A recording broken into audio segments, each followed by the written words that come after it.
Hello అందరికీ welcome to my mini vlog.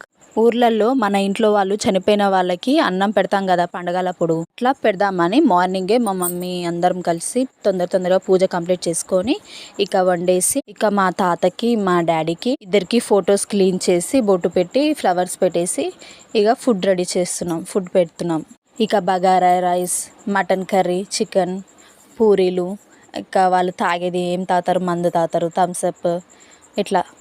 ఇక నీరు ఆరబోసి అందరం కలిసి మొక్కుతున్నాం. మేమందరం మొక్కేసుకొని ఇక బయటికి వెళ్ళాం కొద్దిసేపు. మేమందరం ఎంత మంచిగా ఉన్నా కానీ మా తాతయ్య మా డాడీ లేని లోటు ఎప్పుడు తెలుస్తుంది. వాళ్ళు ఉంటే ఇంకా ఎంత మంచిగా సెలబ్రేట్ చేసుకుందామో ఫెస్టివల్. కానీ ఆ దేవుడు మా డాడీని చాలా తొందరగా తీసుకెళ్ళిపోయాడు. ఇక అందరం కలిసి అన్నం తినేసాం. దసరా అంటే గుర్తొచ్చేది జమ్మి అండ్ రామదాసుడు కాల్చేది, అవును కదా. అందుకే మేమందరం రెడీ అయ్యేసి సాయంత్రం టైంలో ఇక జమ్మి తెంపడానికి వెళ్ళాం. ఇక దుర్గామాత దగ్గర పూజ కంప్లీట్ అయ్యాక క్రాకర్స్ కాల్చి జమ్మి తెంపడానికి అందరు చూడండి ఎలా వెళ్తున్నారు. తెంపేశాక అందరం కలిసి ఫొటోస్ దిగేసాం. దసరా మీరందరూ సెలబ్రేట్ చేసుకున్నారు.